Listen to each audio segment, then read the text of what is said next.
আসসালামু আলাইকুম রহমতুল্লাহি আবরাকাতুহ।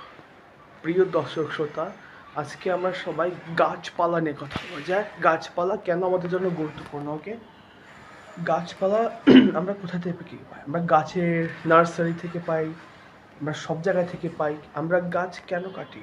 আমরা অনেকে এই বিছানা, ফার্নিচার, এই টেবিল, এই চেয়ার এগুলো বানানোর জন্য না। এখন এগুলো যদি বানাইতে হয় তাহলে তো গাছ কাটতে হয়, যেটার ইংলিশ হল উড।